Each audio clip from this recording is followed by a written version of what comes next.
Good evening, everyone, and welcome to E2E Network's webinar on AI in Emerging Media Technologies with Francesca Tabor. I'm Tanya and I'll be your host for today. This webinar is brought to you by E2E Networks Limited, India's leading GPU provider. Let me now take a moment to introduce you to our speaker for today, Franki Tabor.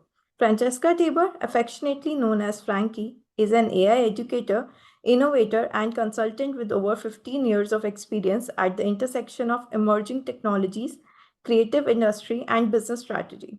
She specializes in large language model, large visual model, responsible AI, and AI ethics.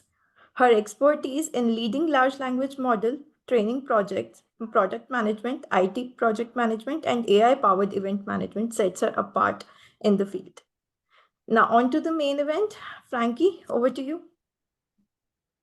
Thank you very much. Thank you for having me. So I am here in London, today I'm going to be talking specifically about the fashion industry. So I'll quickly share my screen.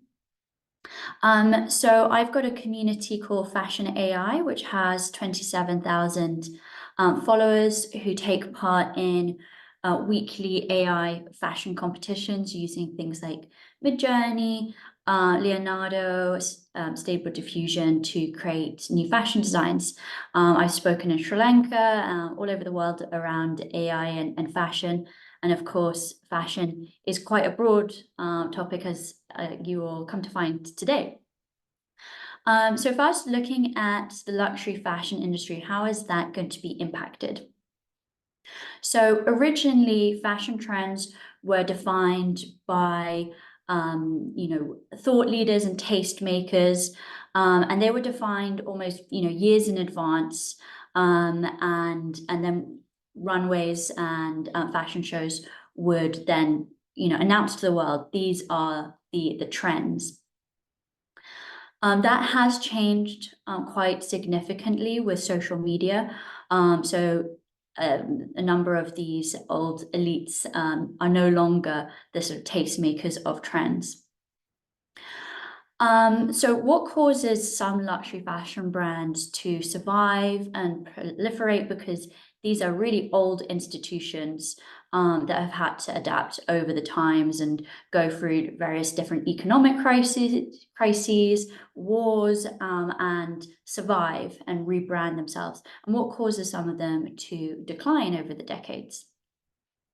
So declining fashion brands are fashion brands such as Burberry that, let me see if I can pause this. A hop, skip, and a private airplane to Hollywood for the brand, where they would outfit. So brands such as Burberry licensed out their fashion brand, and they licensed out all of the patterns and the check.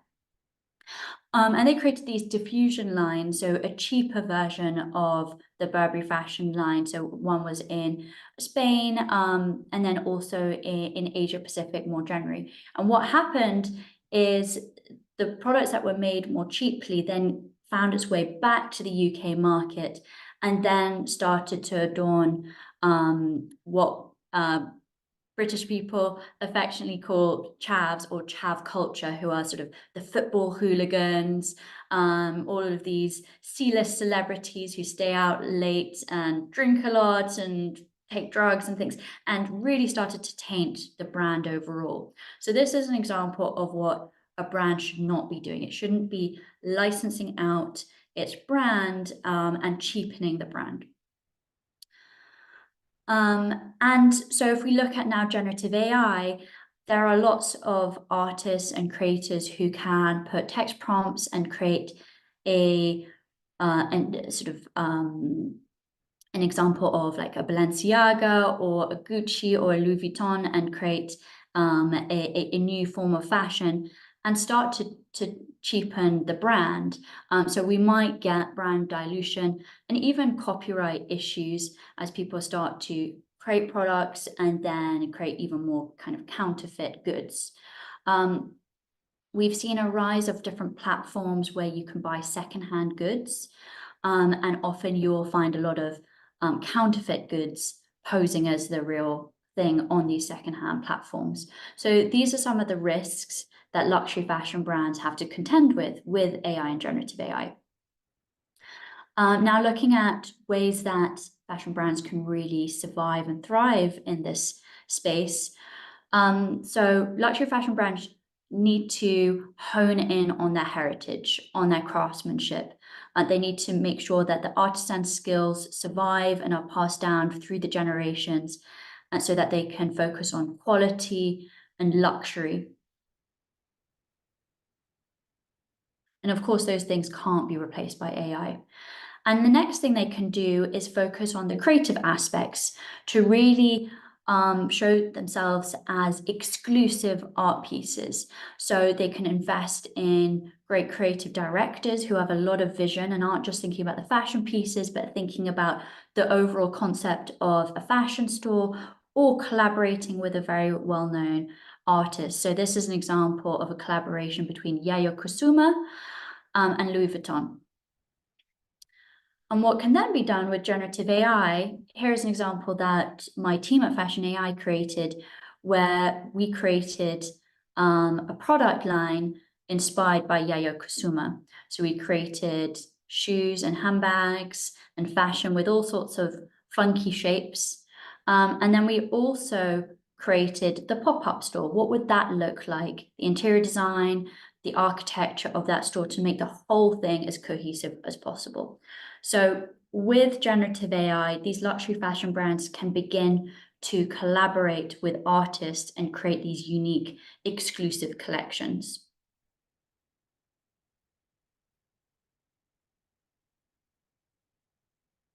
Here is the exteriors, and then we've got some of the interiors, which are really fun. And what we did is, obviously, we didn't have the budget to create a retail store, but we could use Unity and Unreal Engine to create those environments and create a sort of a simulated game, immersive environment. And I really think that our e-commerce experience will shift from being a 2D experience where you're searching brand and price and color, to being an immersive game-like experience. As soon as our computers are more performant, and that then becomes the norm. So then the brand experience is a journey where you're going into a new world, and you're going into the world of that brand. Consumer brands are brands which are more focused on a younger demographic. So think of Nike, think of Lululemon, and by their very nature, they have to therefore cater to a younger demographic whose trends are always changing, and influenced by things like Bollywood and film, music, different culture, sports, all sorts of cultural aspects that will filter into what is trendy for this younger demographic. So one great place to find trends is on social media, and to also look at influencers, also to look at things like fandom. Obviously, there are people like Taylor Swift who have hordes of fans around the world. There are people who are into anime.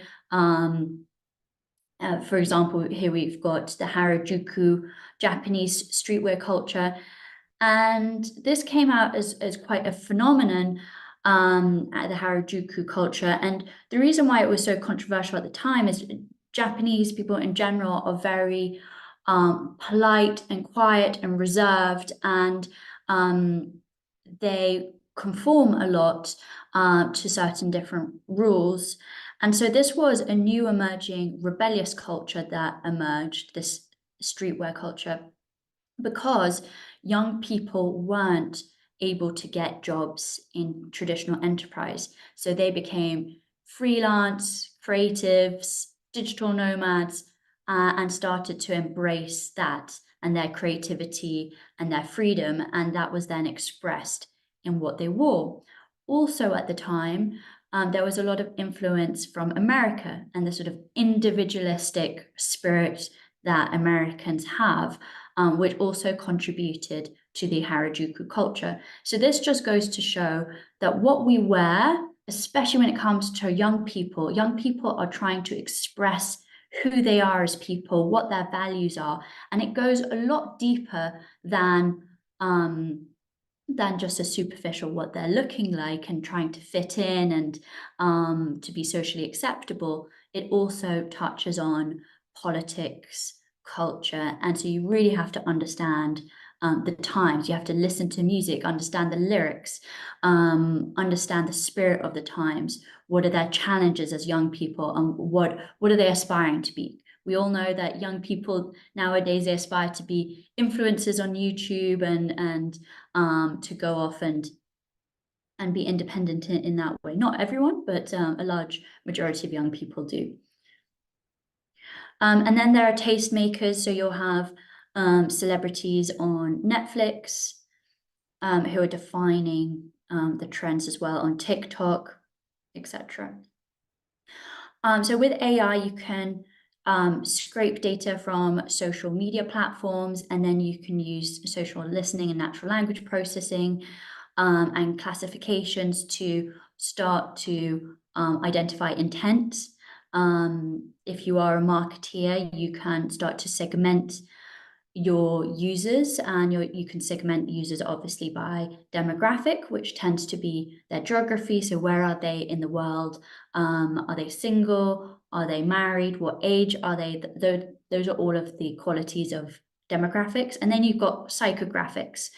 So Ocean is one technique where you can look at the psychographics of people, and that stands for O is for openness, C is for conscientiousness, E is for extroversion, A is for agreeableness, and N is for neuroticism. So if you were following Cambridge Analytica and what they did, they had these quizzes on Facebook. And so you would say, what Disney princess are you, for example? All of these fun quizzes, people would answer them, and then they would identify your psychographic profile, and then they would target you with political ads. So if you are highly neurotic, you would be someone you would respond to fearful content. So they would post lots of fearful political ads at you. And that was a big scandal at the time.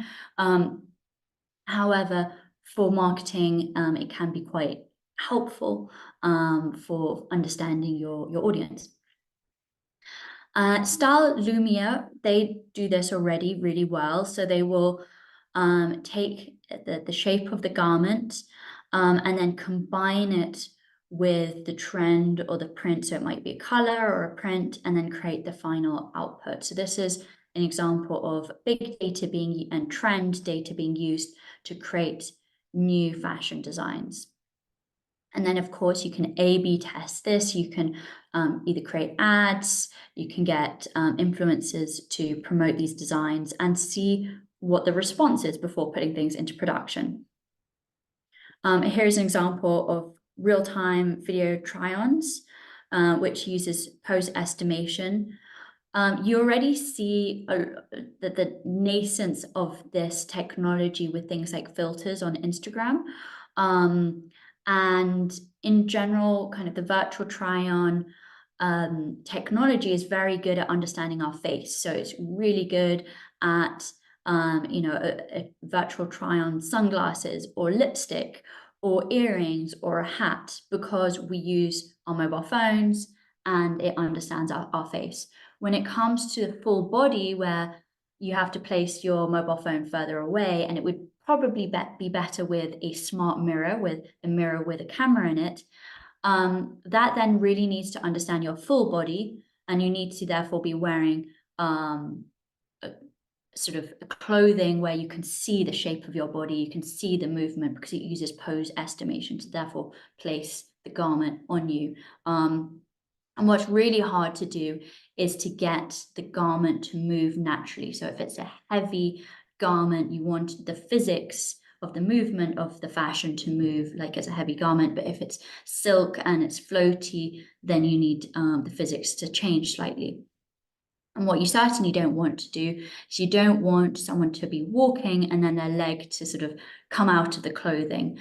So those are all of the considerations for virtual try-on. So we're not quite there yet, but the potential of virtual try-ons is huge. And we even saw it, back in the 90s with the film Clueless, where the main character woke up, she had her wardrobe there, and she could see all of the different outfits that she could wear. In order to enable virtual try-ons, you need to have a big data set, and you need to annotate that data set correctly. Once you have that, and you not only have the images from the front of the garment, but also the sides and the back of the garment, you can also create these 3D reconstructions, which then enables you to put it on a human being of different shapes and sizes. And that's a really important thing, because we will have data sets of fashion being worn by supermodels, but not everyone is as tall and as skinny as a supermodel. And so we also need to make a big effort to create data sets that are more inclusive and representative of different shapes and sizes, whether you're incredibly small or you're pregnant or you're in a wheelchair. We need to really be conscious about what data we're creating and making sure that we're creating these AI tools so that they're performant for everyone and inclusive. Then we've got designers. So I've been working a lot with designers recently. This is an example of a prompt for creating fashion. So you might start with the model. So who are they? How would you describe them? Their ethnicity, their pose. You might even want to reference a famous supermodel. When you are referencing either supermodels or fashion brands, you do need to think about the ethical considerations there, because you are kind of licensing out either the name, image, and likeness of the model or the style of the fashion brand. So if you were to go on to try and commercialize that piece of artwork or photo, or to turn it into a piece of fashion, and suddenly you had that fashion brand saying, this looks like a knockoff of Gucci, and they ask for your prompt and you've got Gucci in your prompt, you might be in trouble. So for entertainment purposes, I would say it is more effective to use references of famous people and of fashion brands that are well known. You'll get a better result. However, if you are trying to commercialize this, you need to start moving away from that and training your own data sets with your own style. And so then you've got the fashion. So garment, color, material, reference. So this is effectively information architecture. If you're to look at a car, how would you, if you were to do the information architecture and create the database, how would you define what that car is? Is it the model, the color, the size of the engine? If it's first hand, second hand, all of those aspects. So information architecture is actually a really important part of the prompt engineering process. Then we've got the setting, so where is it, and the lighting conditions. And then the last part is the photograph itself. So who is the photographer? So if you are doing a fashion prompt, you might want to look up some fashion photographers. What is the aspect ratio and what is the camera? So actually photographers are really good at visual prompt engineering, because they understand the terminology of depth of field, of lighting, of different camera lenses, and they will therefore get a photorealistic response. Whereas early on with tools like Midjourney, you would often get kind of anime style, kind of cartoonish style images. Now it's changed a lot, and most of the images are photorealistic. So here are some examples of the winners from the Fashion AI competitions. So there are cash prizes. We also get sponsorship from different fashion brands, who then can take those designs and turn them into physical collections. And so you can find us on www.fashionai.pro. And then if you scroll down to the bottom in the footer, you'll find the Discord channel, which is where you'll find the majority of the community. We also did some really interesting things with with makeup and contemporary jewelry designs as well.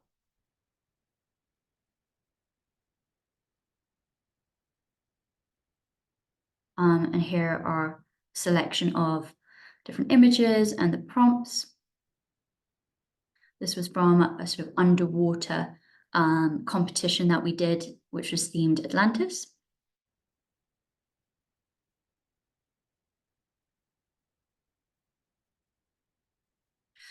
And then what I've seen emerging are smaller communities that are really trying to represent a specific group.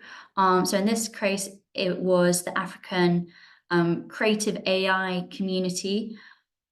Already you can see there are stereotypes that are starting to emerge with Midjourney, even with ChatGPT. So not all Africans are in the middle of a desert, and not all Africans look in this way. So again, fine tuning is really important to get the right response. And then we've got hijabs as well. And I've got lots of women within the fashion AI community who are from the Middle East, who are very repressed in, the real world, but then online they can really express themselves and they can create some beautiful pieces of art and new forms of fashion pieces and these beautiful hijabs. But already here you can see the women here are blonde and blue-eyed. Is that a reflection of our beauty standards? Certainly not a reflection of real sort of cultural sensitivity. So having a human in the loop is quite important to make sure that the output is culturally sensitive to who's going to consume this content in the end. And this was a competition that we held. We held a month-long competition around sustainability, so various different themes, such as recycling, upcycling jeans, save the rainforest in Amazon, and people were really having a lot of fun with creating fashion inspired by nature and being activists and promoting the message of sustainability. And then you can see here our sponsor, Olga Green from the fashion brand Ikolska, who then went ahead and bought the jeans recycled material and actually created the outfit, which can be bought, and then the proceeds were given to charity.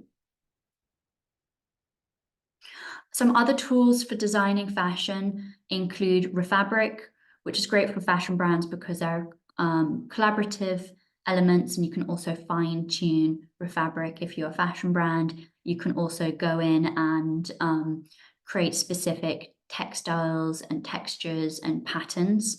So there's a lot more sort of fine tuning and ability to control the end output, whereas I would say Midjourney is more creative. It's more surprising, the results. So if you are super creative, I still prefer tools like Midjourney, but if you are working in a professional capacity, I would definitely look at tools like Refabric.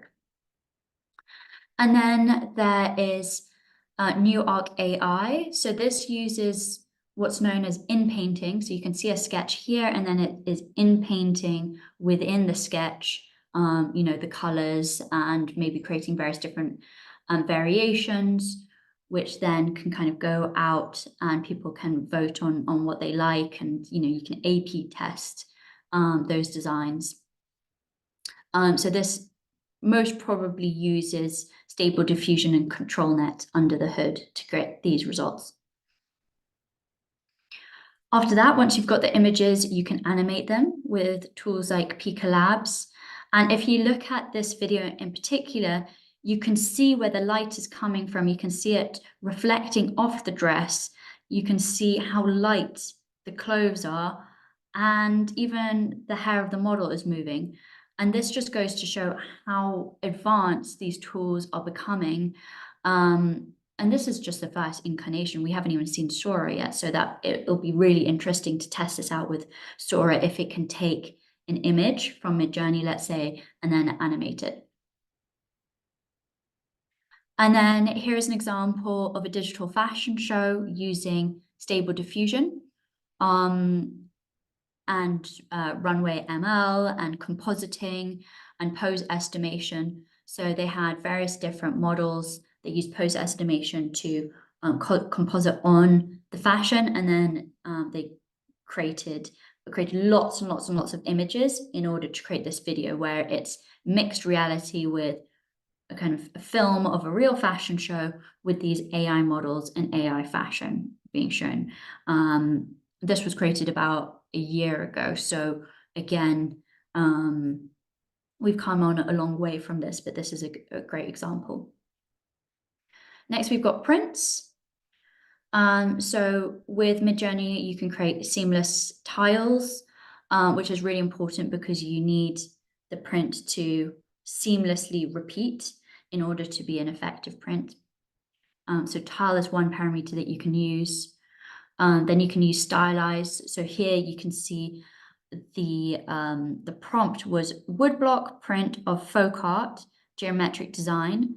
And so initially you've got S, which stands for stylize. You've got AR, which is aspect ratio, and then you've got tile. So initially you have an unstylized version. Then the next one along, it's stylized 100% by 100 and then by 250. And you can see it sort of moves away from the original prompt as you stylize it more and more. And then here is another parameter, which is Niji, which is influenced by anime. So initially it's Niji 5. The second one is also Niji 5, but you have styles within Niji. So the first style is expressive, then we've got scenic, and then the last one is cute. And with the cute one, you'll have little animals appear, little fluffy clouds and smiley faces. So if you were to sort of zoom in, you would find those little cute elements which are inspired by anime. Then you can create a blank of a model wearing a dress or a t-shirt. You can also input the graphic design and the print into Midjourney and get Midjourney to explain what it sees. So this is a really important part because we are translating the visual to text using computer vision. What is Midjourney seeing? And then you can see here it says cute white flowers on a rose pink background in the style of pop art, cartoonish images, bold color, 1960 simple forms, bold graphic design, wallpaper, playful, conceptual. Most people wouldn't write that initially as a prompt, and that's why sometimes it's helpful to first put the image, get the prompt back from Midjourney, and then start to tweak around and change these parameters to see what the results are. So this is using the prompt describe. And then here is the end process. So you can describe the pattern. You can create a fashion image of a white garment, and then you can add the actual print to that end garment by using what you can see here is you can see HTTPS. So they have basically added the text of the model wearing the white t-shirt and the image of the model wearing the white t-shirt, the text of the pattern and the image of the pattern, and combined it together to see what happened. And you can create more and more variations until it gets correct to get to your end result. Then we've got Fabricator, which is a generative AI tool for creating more fabrics. And it comes with a PRB map, so you can then take this out and apply it to digital fashion to then bring it into game environments or these immersive environments. And Fashion AI really started in the digital fashion side, which is where fashion brands would license their brand to be in games like Fortnite. Or if you work in the textile industry and you have physical textiles, you can then digitize them by photographing them, inputting data on the physics of the material, and then slowly but surely it will help you create those PRB maps, which is the digital equivalent of those textures, which then can go into training a model specifically for those textures. So when you are prompting and you're saying that you want a specific type of wool, you will get the specific type of wool.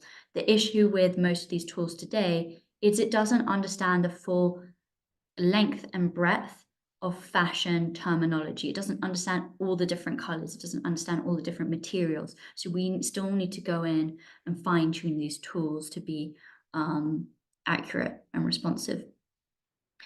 If you enjoy making patterns, you can sell them on platforms like Spoonflower, which can be used for fashion, for wallpapers, for creating home decor items, and so on and so forth.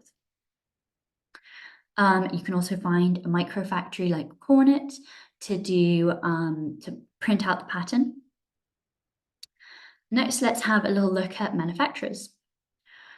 So we are going to see a huge amount of digital transformation for manufacturers on things like predictive analytics, so demand forecasting of specific trends, looking at historic data or looking at real-time data on social media. Internet of Things is where everything within the manufacturing facility and production line will have sensors and will be able to move around. So think of an Amazon warehouse with all of these robots moving around and packing and shipping and moving things around. Then we've got blockchain. Blockchain is really important for tracking the supply chain process. Usually you have a QR code or some sort of code that you can scan, and at each stage within supply chain, it will track what's happened to that item. Artificial intelligence and blockchain. So lots of different types of technologies that are all going to impact supply chain management. And when it comes to making this process more efficient, you need to look at which decisions within the supply chain are making the most impact. And then you can see if you can automate or optimize those decisions using machine learning and slowly improving over time using big data. I'll skip past these aspects because they're slightly technical. But if you're into supply chain and logistics, you can look up things like the theory of constraints.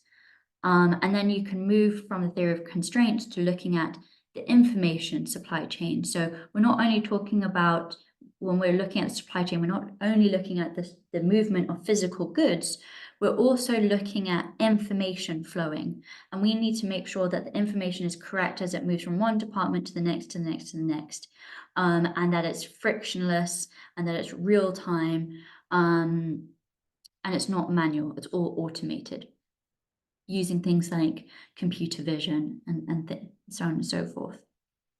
And these are all different systems. You might have an ERP system, an inventory system, that they all need to link together. And once you have that, you then have the value chain. So the value chain is made up of the physical goods moving through the supply chain system. You've got the information moving through that system. And then, of course, you've got cash flow as well, whether it's paying suppliers or employees. And there will be some really interesting things that happen in the cash flow space. So as we look to moving towards a more sustainable fashion line, we might want to, instead of predicting trends a year in advance and producing a lot of inventory and having the inventory in warehouses, and if it's not sold, burning it all, instead, why can't we use generative AI to test out ideas, to see what the demand is, to use fast fashion, but not fast fashion in a way that's detrimental to sustainability, and then allow people to order it before it's even made. Yes, the consumer will have to wait, but if they know that they're being more sustainable in the process, I think it's only natural that we will move in that direction. Risk management is a big one as well. Introducing AI can actually introduce a lot of risks. So if we can use AI to reduce those risks and provide early warning signals, that can be really, really beneficial. And then we've got warehousing and supply chain operations, robots. So there are quite a few different robots for fashion manufacturing and garment manufacturing. One of them is Subo. So what it does is it will chemically stiffen the garment so that it can manipulate it and produce the finished product. And then we've got Sue Boss, which it uses computer vision to analyze and correct distortions in the fabric, and it can cut and sew and add fabric, and it does the QA testing as it's going along. And as you can see here, for just £5,000 per month, it can create capacity of 1 million products. So will these robots start to replace humans in the assembly line? Maybe in places like Japan, where you've got, an aging population, for example, and less, young people willing to work in factories. Maybe in those countries, they might start to use robots. Also, countries in Scandinavia, like Norway and Sweden, we've seen a huge adoption of these technologies. Just if you look at the demographics and the sort of economics of the country, you can kind of predict which countries are going to adopt this first. Product traceability, so this stems from sustainability and using blockchain. There are some standards, so we can see the ISO standard, which is obliging fashion brands to now trace its data. So that's really, really beneficial. But it's and it will be beneficial for the end user as well to be able to see the full supply chain and what it means from an environmental standpoint. And hopefully that will then impact their buying decisions. And what I find really interesting within the space is a move from basically consumers buying from brands to consumers buying directly from manufacturers. So what happened before is the brand would buy from a manufacturer and say the product only cost $3 to make, and then the brand would sell it for $200 to the end customer. And manufacturers have known this for a while, but they like the safety of having the orders coming in from the brands. However, because of social media, because of technology, manufacturers more and more can go direct to consumer and sell through influencers on, say, TikTok. So this is an emerging trend.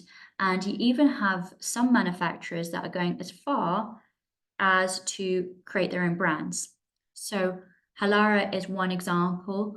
So Lululemon, which is a very famous fitness brand, they clearly didn't have an exclusive license with the manufacturer, because the manufacturer has then gone and taken the fitness style garments and created their own cheaper version of the brand, very similar to what I was talking about before with Burberry. And now Lululemon are saying that they have such a problem with these, they call them counterfeit goods, but they're sort of competitor goods, that they are saying, bring in your counterfeit good to Lululemon and we will replace you with the real thing, because they want to obviously stop that from happening.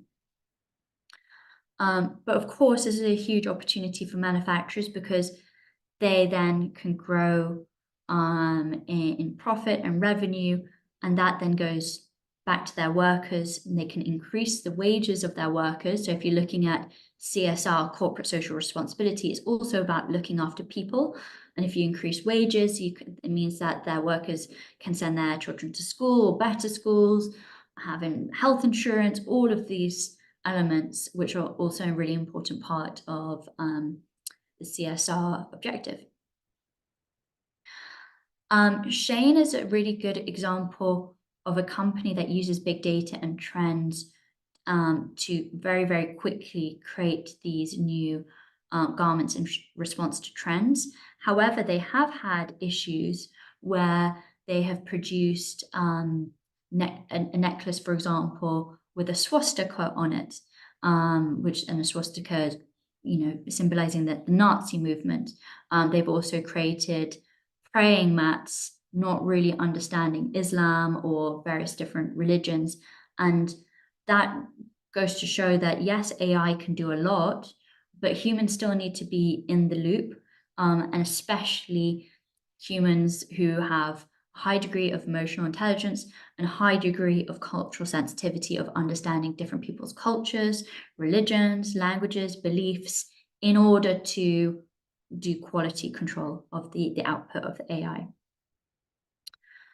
We've talked a little bit about this in terms of pre-orders and how that can really help with sustainability.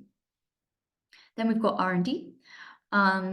So we certainly see an emergence of 3D printing. I'm really excited about 3D printing being able to use recycled plastics.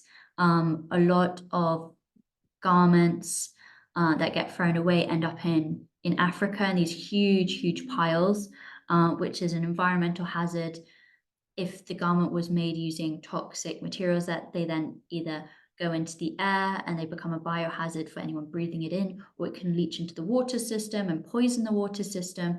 So it's a huge issue. So if we could take those plastics and we could create modular designs that people could wear, and then they could send them back and they get reconfigured into a new form of fashion, that becomes really exciting. And of course, then you get these really fun structural pieces. So you can see some sort of parametric designs here, wings. These are all of the fantastical things that AI can produce. I've also seen a trend with bioluminescence, again, influenced by anime culture, gaming culture, brave music culture as well. And I've done some research into bioluminescence. You can create it synthetically, but it's very toxic for the environment. And you can also create this with natural materials, which you will find in fungi, for example, in the deep, dark parts of the Amazon rainforest or in the deep, dark parts of the ocean where these organisms don't have access to light, so they develop these bioluminescent qualities. However, obviously, it's very hard to extract and costly. Next, we've got the retail stores. So AI can be used to detect people coming in and out, their demographics. You can't check their psychographics, but you can certainly check their sentiment. Are they smiling? Are they angry? Who are they coming with? And you can look at the flow of people within your store, so you can then start to reconfigure your store so that people stay for longer. Generative AI can be used to create these concept stores. So again, going back to luxury fashion brands who have these creative directors, they can think more broadly beyond the fashion to a world. Think of being a set designer. And this is a good example of Rick Owens on Mars. And what would that fashion store look like? Then we've got a Balenciaga ice store, a Dior aquarium, a Gucci tree house. Next, we've got immersive LED walls. So these walls can, again, transport you to a different form of world. If you can combine this with 360 sound, with sensors where you touch a wall and it responds to you, with these smart mirrors which are tracking you, and you can see a digital twin of yourself wearing the fashion. These are all sorts of things that retail stores can help to kind of gamify these stores, because people aren't going to physical stores anymore. They're buying online, spending time in games, on social media. So fashion brands who want to create an experience and want people to come back, they really need to think about investing in these new technologies, maybe even having a DJ in the store, keeping the store open till late, doing events. All of these sorts of things are really going to help to bring back the footfall into these spaces. But if you've got these large LED walls, you have to think about the pixels of the content.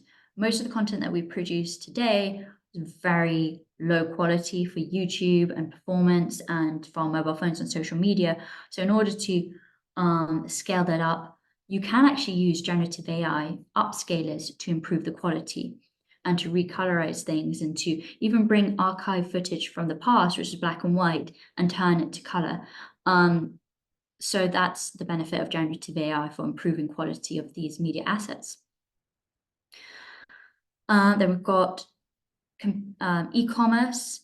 So by using computer vision, you can then start to create information architecture of all of the different products, which then means as a user, you can go in and you can search for satin, green, plain, wedding, whatever it is, and it will identify the right product for you, even if the words within the product description didn't include those words, because it would understand it from the images and the metadata associated with those images. And so this is what it looks like. So natural language processing is all about looking at the text, the video, the audio, looking at entity extraction, and the relationships or the ontology between these different objects. And if you have a marketplace like Etsy, Etsy have very, very unique trends, such as romantic, geometric, minimal, tropical, mid-century, that you really wouldn't find on other platforms. So they had to come up with their own categories. And once they came up with that, they could then improve the search and discovery on the platform, and then they could track those trends over time. So they could see at certain times of the year, in certain locations, perhaps, in the summer, people are more into romantic or tropical style fashion, but in the winter, they might be more interested in mid-century. And of course, different times of the year, whichever hemisphere you're in, you might be in summer or winter. So it's not uniform across the globe, it's based on the geography.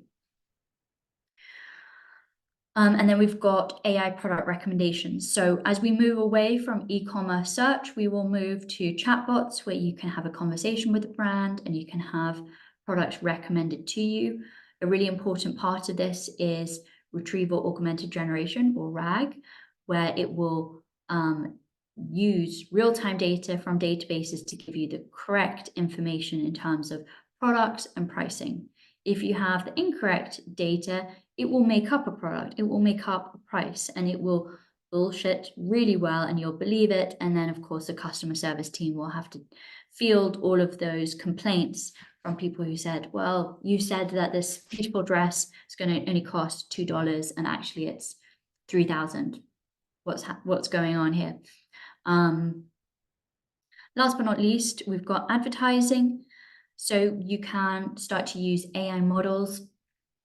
Levi's actually got a bit of backlash from using AI models. They wanted to make their campaigns more diverse, but then people said, well, why aren't you hiring actually diverse models? Why are you using AI models? This is a little bit unfair here. So using AI can be controversial, and we've actually seen a lot of advertising agencies that are now banning the use of these AI tools. It's mainly because of IP issues and infringement and not being able to own the end output for generative AI. You can't copyright it because it's created by a model. It's created by all of the data that went to training the model. So the only thing you own really is the prompt, and anyone can write that prompt. So you can't copyright that. And then you can A/B test. So version A or version B, which one's going to perform better. And you can also storyboard adverts. You can use ChatGPT to say, I'm creating an advert for a perfume. Please storyboard this with the visuals. Then you can go into Midjourney, create those visuals, and you can use Pika Labs or Runway to create a low quality version of the advert. So then when you go to shooting the advert in the real world, you've got a reference to use. I think these are the last slides here. So this is to do with influencers. So influencers used to be sort of sports ambassadors like Michael Jordan. I'm not sure if you've seen the film Air, but it's a really interesting movie because influencers such as sports ambassadors used to be like models. They were paid to promote a garment, but they didn't have any real ownership. And Michael Jordan really changed the game, because he was willing to take on all the fines from using so much red in his basketball shoes, but B, because the performance, he got commission from the performance of the shoe. So he sort of had an unlimited potential in terms of how much income he could get from those shoes.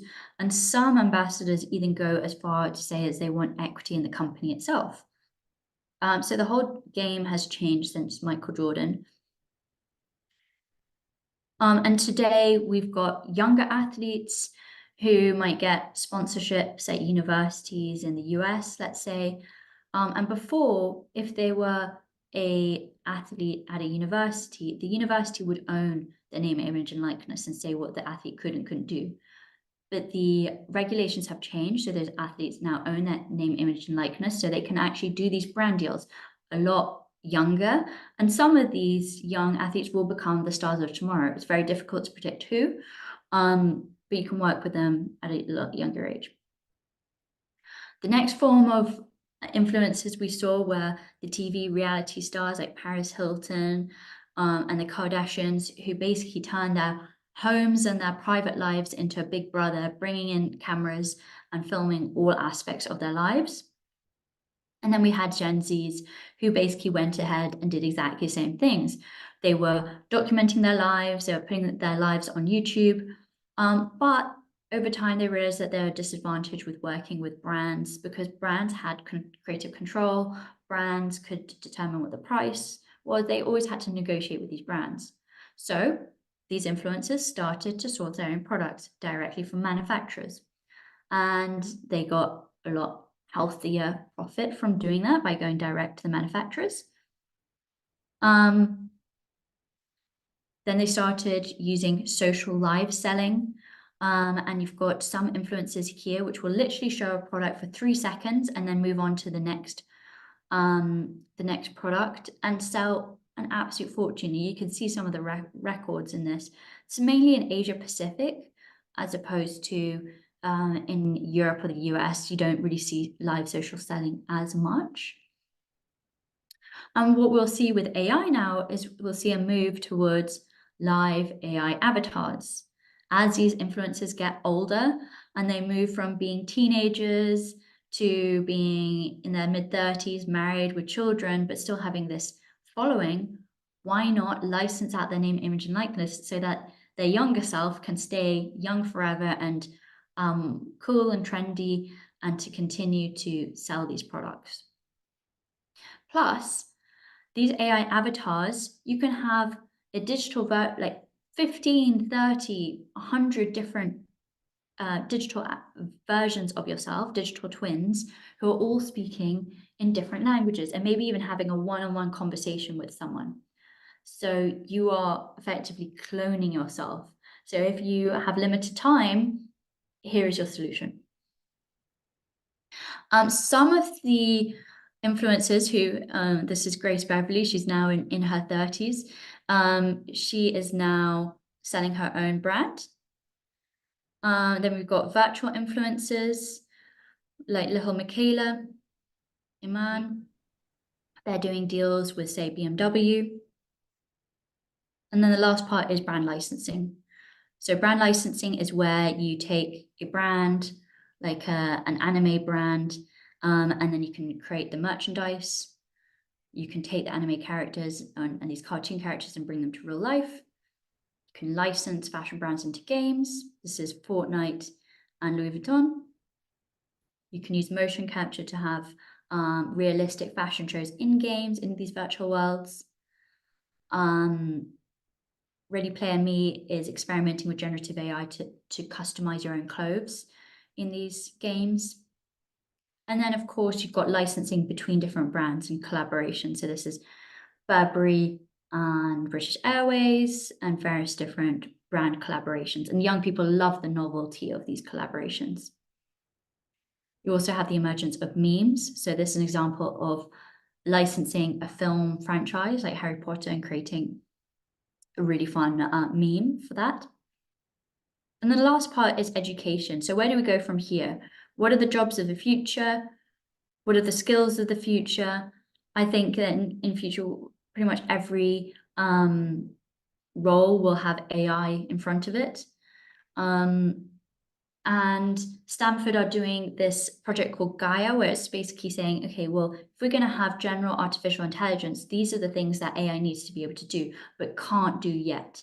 So if you can look at the skills that AI can't do, if you are trying to future-proof your career, you should also look at areas where AI isn't particularly good and strengthen those skills. So as AI replaces some of your tasks and parts of your role, you still have a job in the future. So it might be things around emotional intelligence, cultural sensitivity, manual things like being an artisan. All of those will still be really important.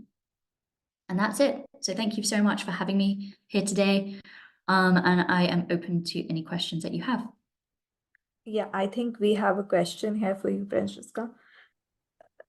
Is synthetic data better for training? It really depends. So synthetic data, you need to create essentially a mirror of the real data set. And it's great in terms of reducing bias and for GDPR and privacy concerns. However, it's still very difficult to, time consuming to create that synthetic data set. So it really depends on the use case and if you need the bias or not. With the EU AI Act, you want to remove bias as much as possible. However, if you're looking at marketing and segmenting users, doing things like silicon sampling, bias is useful. If you're in precision medicine, so in the Middle East, they are gathering people's genetic material to create personalized medicine and train these models to create personalized medicine. That is an example of where bias is useful, because if you are, say, a Black woman and you are trying this medicine, in future you can say, okay, well, has this medicine been tested on people with a very similar genetic makeup to me? And genetics isn't just your DNA, it's also maybe looking at where you live, the conditions of how you live. So you can predict if that medicine will work for you. So I think synthetic data is highly tied to bias and strategic considerations around that. Yeah, I think we have more questions for you here. Great. Please pick one and ask me. Okay. How will AI affect the fashion education scenario with reference to design process and forecast study? So I think I touched on this a little bit. So you can definitely use big data. So you can use social media to forecast trends. Also personalize fashion a lot more. So rather than having one single collection, which is the trend of the season, you can say, okay, well, this demographic, these the trends that this demographic are going to go for, and this other one that they're going to be interested in this. So you might have smaller collections, almost like capsule collections, and you can also test out demand beforehand using generative AI. So people can virtually try on things if they like it, and if it suits them, not just if it looks good on some supermodel or Bollywood star or, Kim Kardashian, because that often you will buy things looking at someone who doesn't look at all like you, receive the clothes and then send it back because it doesn't suit you. So I think looking at design and trends will be all about using big data and also A/B testing as much as possible with virtual try-ons. Okay, one more. What are the current limitations of AI in fashion, particularly in areas such as understanding complex fashion concepts and styles? So I think one of the main issues that I've come across with the fashion AI community is AI can create some really complex designs, sort of highly detailed, haute couture, 3D printed elements. Whereas the reality is if you were today to try and create your own garment and maybe go to a print on demand site, you could create a t-shirt with a logo on it, something very simple and standardized. And in order to get to that level of complexity, you still need the couturiers that are in these fashion houses in Paris and know how to do all this needlework and know how to do these complex things. So the difficulty is we don't have enough artisans, and I think we'll need more artisans in future. We need to protect those handcrafts as much as possible. And yes, we'll have robots who can do some of it, but a vast majority of that work won't be possible without artisans. Okay, one more very interesting question. How can AI be used to reduce the waste generation from the garment industry? How to combine AI and fashion without harm to the society? So people talk about like fast fashion and slow fashion as if fast fashion is bad, it's overconsumption, it's all these cheap materials, coming out of China, and it's a race to the bottom. That can be true in some senses if you're, buying all these like really cheap materials from, say, Primark with lycra and things that aren't going to last for a long time. They might last for a couple of months and then they've got a hole in it and you're going to throw it away. So materials is a really important one, and quality, but fast fashion doesn't necessarily have to mean bad quality. Fast fashion can mean responding to trends more accurately, and it can in fact be more sustainable than slow fashion that predicts what the fashion is going to be a year in advance, and then has these fashion shows and puts the fashion in magazines to say this is the trend, because it says so. So I think it's kind of a mix between both worlds. So the high quality of the luxury fashion brands and the data responsiveness and real-timeness of the fast fashion world. If you can combine those two things, then you actually get to a sustainable outcome. Okay, last one. Adaptation of AI in fashion industry, hairstyle transfer, GANS, use GNS and advancement through vision LLM usage. With these advancement, what do we see in next 1 to 2 years in fashion industry?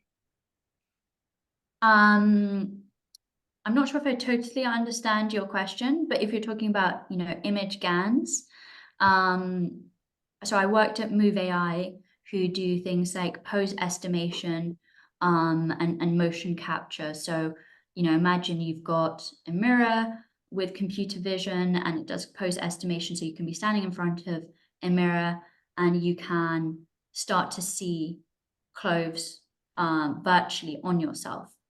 Those could be real products that then you can click your supercomputer mirror and say, I want to buy this right now. Or it could say the shop is around the corner, you can go there. Or it could be a generative AI piece that doesn't exist yet, and you could just use voice activation. So this is multimodal AI, where you say, I want a black mini dress, and you can see it straight away. And then you can say, no, I want it longer, and it can adapt that.